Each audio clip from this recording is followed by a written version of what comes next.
आज Islamabad high court में मैंने उस दिन जो इस्लामाबाद पुलिस और एक इंटेलिजेंस एजेंसी का जो कोऑर्डिनेटेड रेड था जो मेरे घर पे किया था, उसको मैंने चैलेंज किया और इसमें हुकाम से अदालत ने रिपोर्ट भी तलब की है। अदालत ने मेरे घर में किसी भी एजेंसी या पुलिस की तरफ से घुसने को रोक दिया है और इसके हवाले से हुक्म इम्तनाई जारी किया है। इसके अलावा जो एहतजाज के हवाले से मुकदमा इस्लामाबाद पुलिस ने दर्ज किया, उसमें कल मैंने अपनी कबल गिरफ्तारी जमानत करा ली है। हम इलेक्शन कमीशन में मुकदमात में उलझे हुए हैं। बसरा साहब का मुकदमा जो है खुली इनकी वाजे जीत है। अब चीफ जस्टिस साहब जो हैं बास दलाइल सुनने के बाद 4 दिनों से इनके फैसले को अनाउंस नहीं कर रहे हैं। अभी हम जा रहे हैं उनके अमले को ये गुजारिश करेंगे कि ये जो भी ऑर्डर करना है, लेकिन अगर हो जाए कोई सवाल हो तो हाजिर है। पीपल्स पार्टी और नून लीग में मामला तय हुए हैं कि वज़ीर-ए-आज़म शहबाज शरीफ होंगे, सदर आसिफ जरदारी होंगे। एक तरफ पीटीआई भी कह रही है कि हम अपने हुकूमत बनाएंगे, कैसे होगा? नून लीग और पीपल पार्टी के मामलात पहले से हमें इल्म था, इलेक्शन से भी पहले, लेकिन नून लीग और पीपल पार्टी, नून लीग के 17 सीटें और पीपल पार्टी की 6 सीटें, 23 सीटों से ये हुकूमत बनाने चले हैं। ज़रा सोचना चाहिए इनको खुद भी। और शहबाज शरीफ साहब चोरी शुदा मैंडेट के साथ अगर वज़ीर आज़म के मनसब पे बैठते हैं और जरदारी साहब इस चोरी शुदा मैंडेट के साथ सदर पाकिस्तान बनते हैं, तो बैनुल अक़वामी कम्युनिटी में क्या तासुर जाएगा, क्या एहतराम होगा। हम रोज़ाना कहते हैं कि सबस पासपोर्ट की जो वैल्यू है गिरती जा रही है, पाकिस्तानियों की जो करेंसी है गिरती जा रही है। हम अगर ये हरकतें करेंगे आइन के साथ, कानून के साथ, लोगों के दिए गए मैंडेट के साथ, तो हमें फिर नताइज के लिए भी तैयार होना चाहिए। अगर ये इस काबिल हैं कि हुकूमत बना भी सकें और चला भी सकें, तो इस चोरी शुदा मैंडेट के साथ अगर ये हुकूमत करते भी हैं, ये जुर्म है। और ये कानून और बिलखसूस जो आइन है उसकी आर्टिकल 6 के तहत, क्योंकि इन्होंने दिन दहाड़े डाका डाला है। आर्टिकल 228 कहता है कि ट्रांसपेरेंट, फ्री और फेयर इलेक्शन होंगे, और जो इन्होंने कसदन नहीं कराए, तो लिहाजा एक बदनीयती पर मबनी इन्होंने आइन को वायलेट किया है।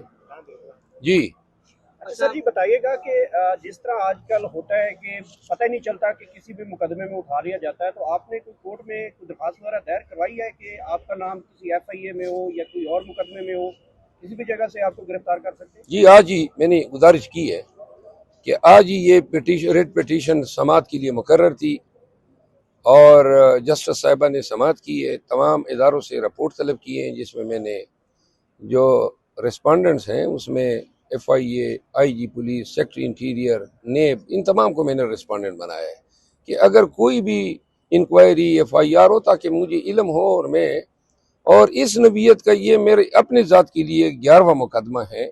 वक्तन फ़वक्तन हम करने पे मजबूर हुए, क्योंकि पता ही नहीं चलता है कब इन्होंने दरमियान में कोई खुफिया मुकदमा दायर किया हो, इसको जवाब बना के गिरफ्तार कर लें। हमें गिरफ्तारी से डर नहीं है, ये जब भी गिरफ्तार करना चाहें, लेकिन हमें अगवा होने से डर है। अगवा हो के ये इनकार करेंगे कि कभी हमने इनको उठाया ही नहीं है। जिस तरह ये रात को 1:30 बजे मेरे घर मिठाई तो नहीं लाए थे, सारा दिन इधर फिरता हूँ, लेकिन चूंकि दिन में लोग होते हैं मेरे साथ, कैमरे हैं, मोबाइल हैं, तो इसलिए उन्होंने फिर कल जब ऑनरेबल मोहसिन अख्तर कियानी साहब की अदालत में मैंने ये कहा, तो अदालत ने भी कहा कि घरों में अगर रात को डांटे बांध के या नकाब लगा के आप घुसेंगे, तो इसके बाद इसका रिएक्शन रद्द-ए-अमल भी आ सकता है। मैं वकील हूँ, मुझे पता है, कानून मुझे हक देता है कि मेरे घर में घुसने वाले किसी शख्स को रात अंधेरे में, चाहे वो कोई क्यों ना हो, उसको रोकने के लिए मैं उस पर फायर मारूं।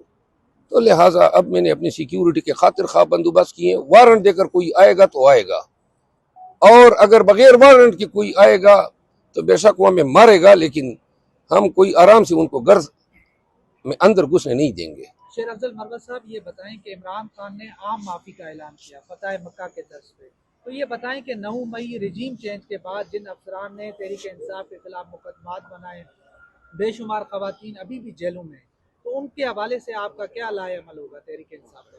तहरीक इंसाफ जो है और बैसियत पाकिस्तानी और बैसियत एक मुसलमान के, हम किसी इंतकामी सियासत पे यकीन ही नहीं रखते हैं। अगर पहले भी कोई इंतकामी सियासत हुई है तो मैं बैसियत वकील उसकी मैंने हमेशा मजम्मत की है। रूल ऑफ लॉ यही है कि अपने दौरे इक़्तिदार में अपने बदतरीन सियासी हरीफ के साथ आप कोई ज्यादती कर ही ना सके।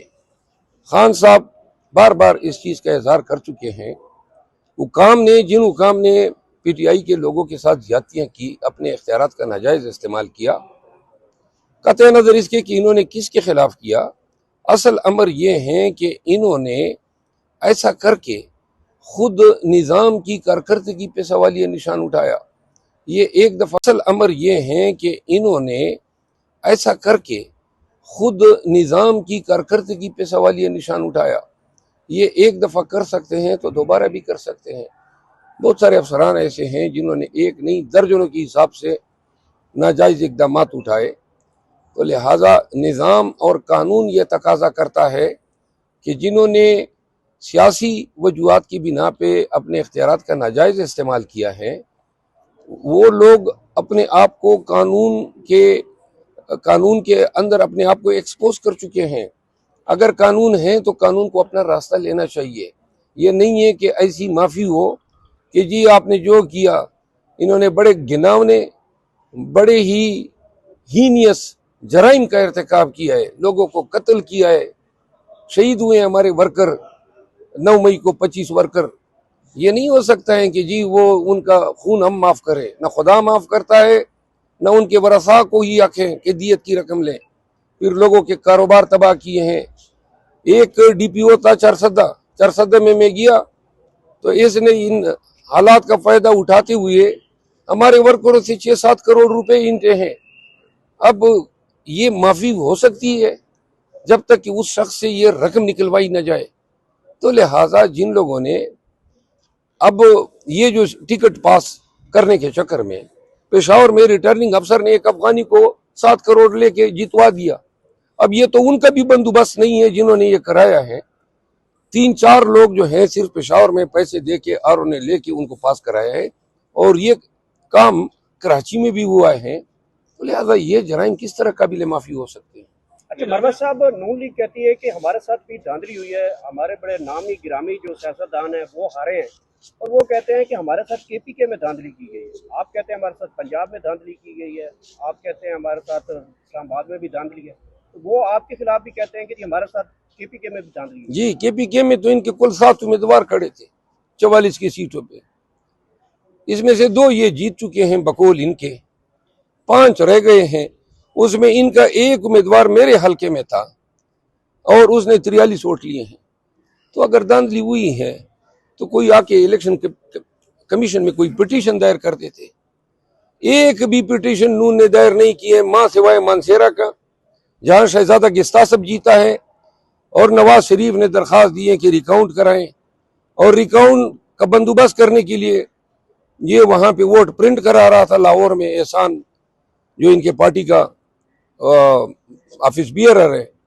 तो लिहाजा वही प्रिंटेड वोट जो है रिकाउंट से पहले तेलों में डालने थे और इसको जितवाने का प्रोग्राम था। मरियम नवाज ने पंजाब जो वज़ीर आला पंजाब हाउस है उसकी सफाइयाँ शुरू करवा दी हैं और कुर्सी पे बैठने के लिए बिल्कुल तैयार हो चुकी हैं। ब्यूरोक्रेसी अंडर काम कर रही है। ठीक है, ब्यूरोक्रेसी के ऊपर जो भी तनकीद करेगा उसको कानून के कटहरे में हम लाएंगे। मरियम नवाज शरीफ, शहबाज शरीफ, ये अप्रैल 2022 के बाद से लेकर आज तक इन्हीं की हुक्मरानी है। ये मोहसिन नकवी, ये काकड़, ये शाहजी जो केपी में बैठा है, या जो जज साहब सिंध में बैठे, ये सारे तो सिर्फ और सिर्फ स्टूजीज है। ये तो इनके हरकारे हैं। इन्होंने इसी दौर में हमारे साथ इन्हीं निगरानों के जरिए यही मजालिम का सिलसिला जारी रखा है। मरियम नवाज अपनी सीट हार चुकी है सूबाई असम्बली की, नवाज शरीफ लाहौर की सीट हार चुका है। ये कहते हैं हमने हुकूमत करनी है। अब जबरदस्ती का तो कोई इलाज ही नहीं है। राजा रियाज साहब कह रहे हैं कि हम पीटीआई वोटर को सलाम भी करें तो आगे से जवाब नहीं देते, इस तरह की तरीके शांत से। नहीं करना। राजा रियाज वो मोटा सा, अपोजिशन लीडर थे जो लीडर अच्छा वो जो लीडर थे अपोजिशन के, हाँ जी, अच्छा बहरहाल वो भी मेरे ख्याल में बढ़ गया है, हाँ हार गया ना, हाँ बहरहाल ऐसे लोगों के माथे पे जो है ना उनकी जिल्लत लिखी होती है। इसने हार नहीं था, ये क्या अपोजिशन लीडर था और ये नून में शामिल हो गया। बहरहाल छोड़ें, ये अब गुमनामी में चला गया। पीटीआई की हार के ऊपर नासिर मदनी जो है वो बड़े चुटकुले छोड़ा और बड़े मजाही अंदाज में तनकीद करता है, आप कुछ कहना चाहेंगे? कौन है नासिर मदनी, नासिर? मस्जिद वाला, वो किस चीज के मस्जिद वाला? वो जो कहते हैं ये मिन मस्जिद, मौलवी साहब। मौलवी नासिर मदनी सर बड़ा मशहूर स्कॉलर है, बड़ा आलम दीन भी क्या है। स्कॉलर? स्कॉलर है? जी जी, वो कहता है मैं स्कॉलर हूँ, बड़ी वो महफिलें उसकी बड़ी फैन फॉलोइंग है सर। नहीं, वो हमारे खिलाफ बातें करता है। जी जी, कहते हैं कैसी तब्दीली आई है, कैसा नून लीग ने दिया है, इस तरह की वर्डिंग यूज करते हैं। चलें इसको भी देख लेंगे, हजरत को जरा यूट्यूब पे जरा चेक कर लेते हैं कि क्या शख्सियत है, तो जवाब भी दाग देंगे। साहब आपका पहले भी हमने देखा इस छापे में भी नुकसान हुआ, तोड़ फोड़ हुई, पहले भी करके रहा गया। नुकसान तो चले आपके बहुत हुए, लेकिन एक आपका मुलाजिम, बुजुर्ग मुलाजिम को भी लेके थे, उनका क्या पता चला आपको? मुलाजिम अभी तक अगवाशुदा हैं। इस हवाले से थाना मारगला में मैंने अगवा की रिपोर्ट की है।